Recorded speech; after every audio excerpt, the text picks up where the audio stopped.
So my name is Liz Jenkins. I own a company called A Fresh Space, and we've been in business since 2005. Our company focuses on high-level professional organizing, move concierge, and unpacking. We also have a full installation team, so our guys do things like closet installs, they help with our moves, they hang art, and basically support our organizing team.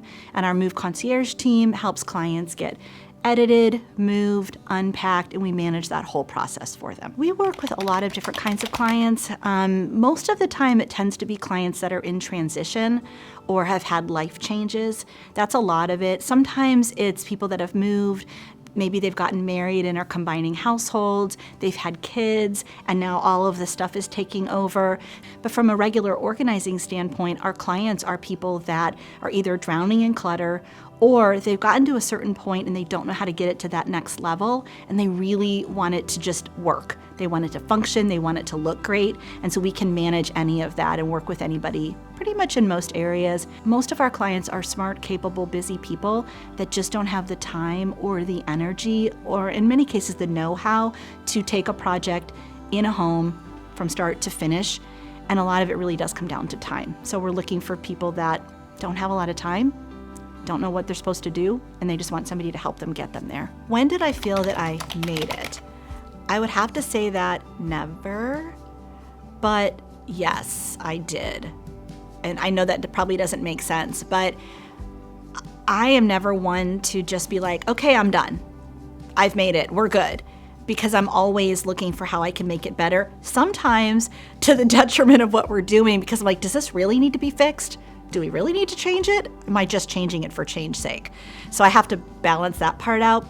But I do think it hit me a couple of years ago when I went to a conference, and the number of people who came up to me, it's like right after COVID, who came up to me and told me how much information that I had given them, or that I had communicated to somebody, or I had shared, or a conversation that we had had that I didn't even think anything of, but was a game changer for them and how they thought about their business. Or the number of people that came up to me and were just in awe of what I'd created. And I don't see it because I'm in it. Having people outside of the company sharing how they viewed the company, I don't want to say that it's like, oh, at one point I was like, oh yeah, so we've made it, we're amazing. It's more of these little affirmations that kind of bring this feeling of, oh yeah, I am doing a good job. I have created something amazing. So being an entrepreneur has changed me a lot as a person, primarily because it's given me a very clear focus of who I am, and it has allowed me to be me. I think when you are doing the work that you're doing in your regular life, when I say work, just like, you're living your life, I think sometimes it's hard to really quantify who you are and really express that, because there's so many outside forces.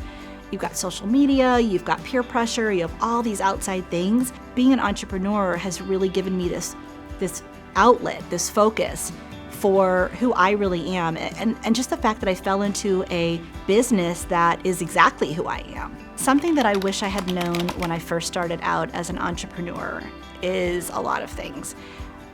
But I don't know that I would have appreciated them, because I think so many things you have to learn as you go along. But I think the one thing that I saw in myself and I see in a lot of other people is when you first start, all you can think about is the work that you're doing. What I wish I had known was how much businessy things I needed to know. And that's what I didn't know. I didn't know anything about all of the taxes and the legal structures and all of that. I wish that I had set a lot of that up sooner than I did. So that was the part I really wish I had known, was how much of that was involved. Although if I had known that, it probably would have scared me off. So advice for somebody who's looking to become an entrepreneur: don't listen to other people telling you what you can make a career out of. When I first started, if I had listened to other people going like, who even needs that? I would have never done what I do. And now I have this wonderful company that supports all these people. But if I had listened to other people downplaying it or being like, that's ridiculous, I would have never known that I can do what I'm doing now. You can make a business out of anything. People want all kinds of things, even if they don't even know they want it.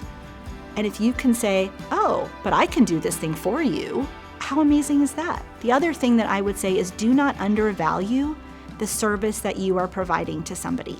And I see this a lot in newer entrepreneurs where they have something that they're really gifted at, and then they almost give it away. And people don't know how much things should cost, so if you tell me it's X dollars, well sure, I'll pay that X dollars. It's probably worth way more than that in the benefit somebody's getting, but people don't recognize the value in what they are bringing to the table and what they can do for somebody.